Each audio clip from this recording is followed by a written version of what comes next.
Well, Harry, first and foremost, how are things going? Obviously, we know now that you're set for a fair spell on the sidelines. Yeah, it's all right. Obviously, it was a bit of a shock, a bit weird to get used to. But I think I've kind of come to terms with it now, and it's just getting in every day and just doing the work and keeping my head down and trying to get back as soon as possible, really. The injury itself, was it one of those that straight away you thought, yeah, that's not right? Yeah, well, I think obviously I felt it beforehand, and then it kind of eased off, and then once I started going again, that's when I felt it again, and just seemed to collapse on the pitch really. But yeah, it was one of them where I thought, yes, it's not great, but it could have been a lot worse. So you just got to look at the positives and just keep working hard, really.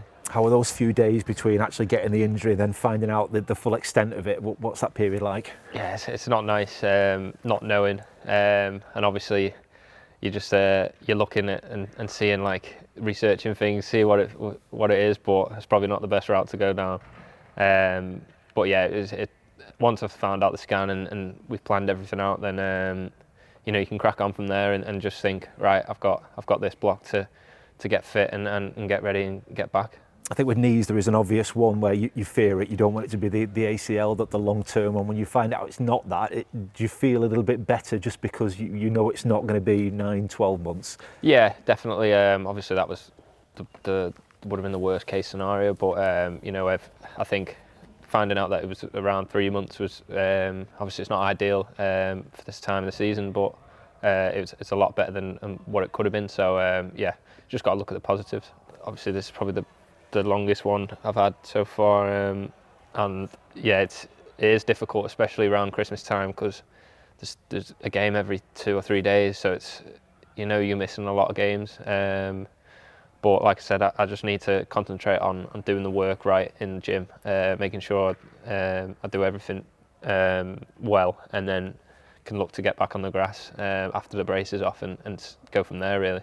Do injuries like this have a mental side to it as well? Yeah, you've got to get your head around it and then sort of get used to the fact that it's going to be a period without playing. You say, can you then really dive into the stuff in the gym and say, right, I'm going to attack that as much as possible to try and get back as soon as possible? Yeah, I think that's the best way to go about it. I think you can't really dwell and sulk. Obviously, you can for the first few days and stuff because it's frustrating, but then you've got to make sure that you're in the right frame of mind just to get through it, really. And obviously, you've got to support the team while you're not playing, in the changing rooms or in the week, and you've got to just make sure you do everything right.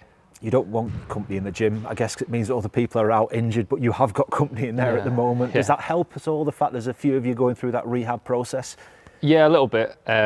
Obviously, it's not good for the squad that we have injuries, but it's part of football, I guess. And I think to have lads there and that you can do the work with and get through it together, and you can have a bit of banter in the gym and stuff. But yeah, I think the main thing is we all want to be back on the pitch as soon as possible in the right way, and it helps that we're in there together just to get through it all. As I said, the little things like that help the process, the fact that it's not just yourself with 4 walls and a bit of equipment. Yeah, I think obviously if it was just me on my own, I think I'd go insane. But yeah, it's nice to have someone to do it with. But obviously, I'd rather be on my own. So the lads, we've got a good squad. In any season, there's always injuries. I think they're inevitable, but to have more than we'd like is not great. But I think it's another thing where we can dig in deep, and we've got the characters to do that in the squad now, and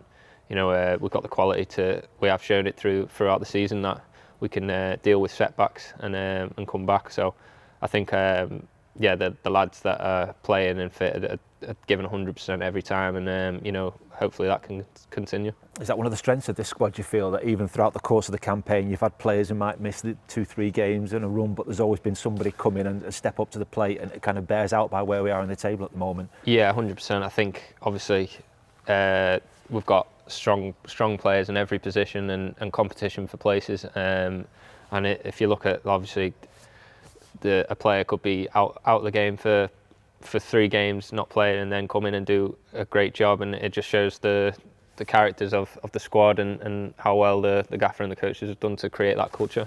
What do you like watching games then? Not great, to be honest. yeah, get probably more nervous watching.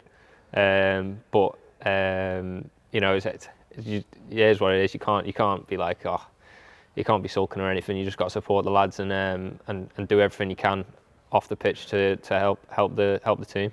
So what's the timescale then? What's the sort of process that you'll go through over the next few months then? Is it all kind of mapped out from day one what you're going to do to get back playing? Yeah, obviously I sat down with the physios and they've gone through the plan really, and I'm in this for another 3.5 weeks.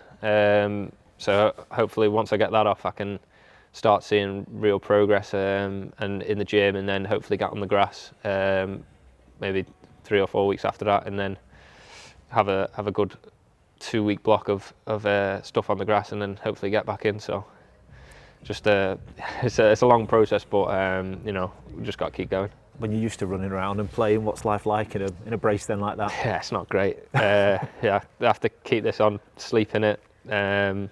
Obviously take it off in the showers and stuff, but have to keep it on mainly for 24/7. So it's getting a bit annoying, but sometimes I forget it's on and then I end up like nearly falling over. But yeah, it's just one of them. You have to deal with it. The target then for you to be back for the running, is that the goal then? Yeah, definitely. Hopefully be back maybe early March, mid-March, and then hopefully get a good block of games in before the end of the season.